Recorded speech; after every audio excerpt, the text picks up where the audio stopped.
I never thought going to the hospital would nearly cost me my entire home, but that's exactly what almost happened. While I was in a hospital bed, recovering and thinking everything was safe back home, a woman from my neighborhood, someone I barely knew, was plotting something unthinkable. You've probably heard of HOA Karens, but this one took things to a whole new level. She didn't just complain about my grass or my fence. She actually tried to take my house. When I got out of the hospital, I was shocked to find a for sale sign in my yard. At first, I thought it was some kind of mistake, but what I discovered next left me speechless.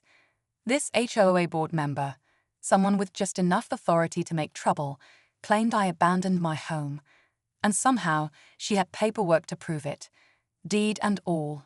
Only, something didn't feel right. None of it did. I had no idea how far she was willing to go until the case ended up in court. That's when everything started to unravel. The judge took one look at the so-called deed and instantly spotted something no one else had caught. What happened next turned the entire courtroom silent. Let's just say she didn't walk out of there the way she walked in, but it didn't end there. So, here's how it all started. A few months before everything went down, I had to be hospitalized for a serious health issue.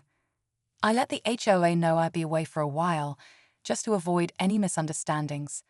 My bills were on autopay, lawn service was scheduled, and I even had a neighbor keeping an eye on the place. Nothing out of the ordinary, or so I thought. Enter Karen. That's not her real name, obviously, but if you've ever dealt with an overzealous HOA board member who acts like she owns the neighborhood, you know the type. She had already sent me a couple of notices in the past for things like my trash bin being visible or a few weeds in the garden. I brushed it off. Never thought she'd take things this far. While I was away, she told other neighbors I'd moved out permanently, claimed the house was abandoned, neglected, and bringing down property values. No one questioned her because she had a position on the HOA board, and apparently she was very convincing. But the part that still baffles me is how she got her hands on fake documents. A forged deed with my name wiped off.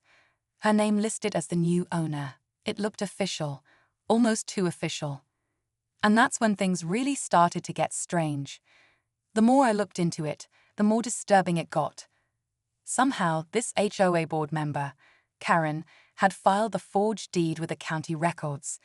It wasn't just some sloppy scam on paper. This thing looked real. Stamped, signed, even notarized. My name had been replaced with hers, and it showed she'd purchased my property for just $1. $1. I couldn't believe what I was seeing. I started calling around. County offices, the HOA, even the title company that supposedly processed the transfer. At first, no one wanted to take me seriously. They just kept repeating, if her name is on the deed, she's the owner. But I knew I never sold my house, and I sure as heck didn't sign anything. That's when I knew I needed legal help. Meanwhile, some of my neighbors started reaching out. One of them said Karen had already been trying to rent out my home, showing it to potential tenants while I was still recovering. Another neighbor mentioned she'd been bragging about how she cleaned up the street and removed a so-called abandoned eyesore. They all thought I had just vanished. But behind the scenes, Karen was controlling the narrative, painting herself as the neighborhood hero. What none of them knew was that everything she was doing was based on a lie. And the deeper I dug, the more twisted it became. I could feel the walls closing in. Every phone call I made, every legal document I dug through, only revealed more layers to this mess. Karen's story kept changing too.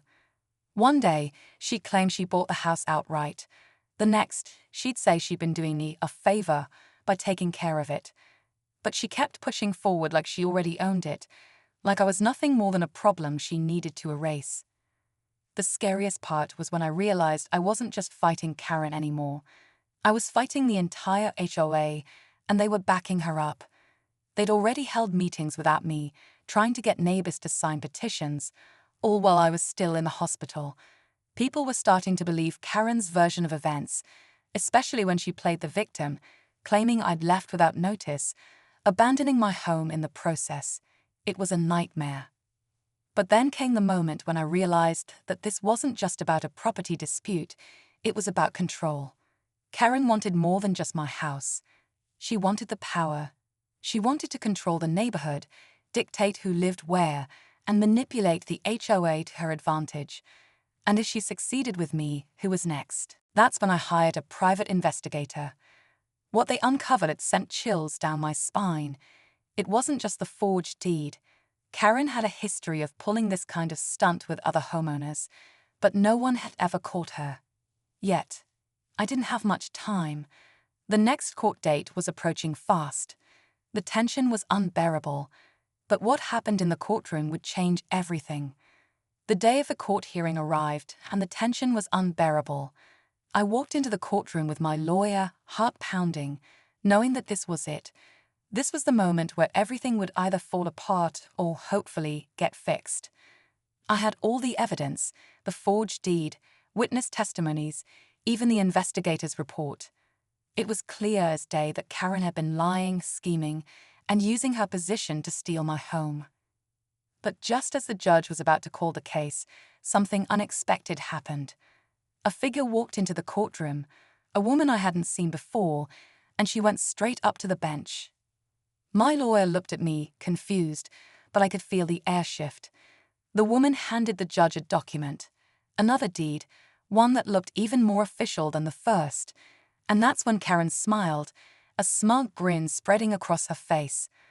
The second deed claimed to be from the original owner of my property, a person I had never heard of.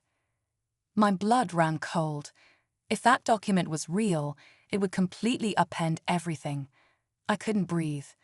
Was this another forgery? Or was there some truth I had missed all along? The judge examined it quietly for a moment before turning to Karen, who was now looking at me with that same smug expression. "Let's take a brief recess," the judge said, signaling that things were about to get even more complicated. The room was buzzing with whispers, but I couldn't focus on anything except that new deed. Who was this mysterious woman? And why hadn't I heard of this original owner before? This wasn't just about a neighbor trying to steal my home anymore. This was bigger, and I was about to uncover something that would change everything. The courtroom fell silent as the judge returned, the new deed in his hands. I could feel my heart racing in my chest. This wasn't just about a simple property dispute anymore. This was a battle for everything I'd worked so hard to build. If this new deed was legitimate, I might lose everything, not just my home, but my future.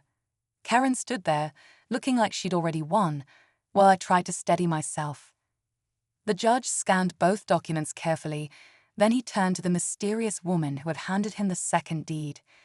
"Can you explain how this deed came into your possession?" he asked. The woman smiled coldly. "I'm the daughter of the original owner, who passed away last year. The house was supposed to be transferred to me, but somehow the paperwork was lost in the shuffle."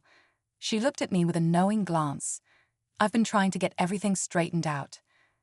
I felt a rush of panic. Was this it?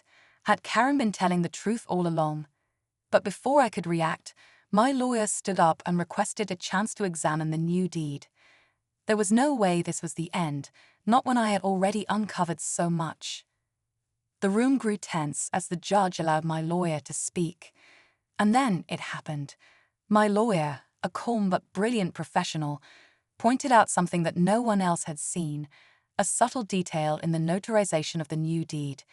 It was the same stamp, the same signature that had appeared on the forged deed Karen had filed earlier. The documents were connected, both had been tampered with.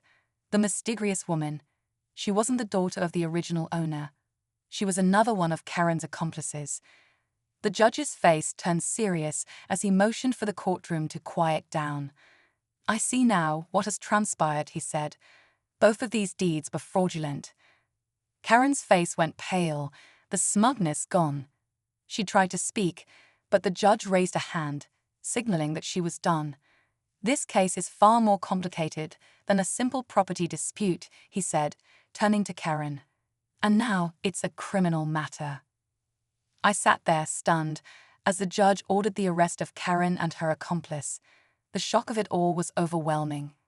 The woman who had once smiled so arrogantly, claiming my house as hers, was now being escorted out of the courtroom in handcuffs. The courtroom erupted into whispers, but for me, it felt surreal. But just when I thought it was over, the judge turned to me, his expression serious. "There's one last thing," he said. "The original owner you mentioned. We have a lead that may point to a different part of this puzzle." I froze. There was more to this than I'd ever imagined. And though the immediate danger was over, I knew there were still unanswered questions, and a truth buried deeper than I'd ever thought possible.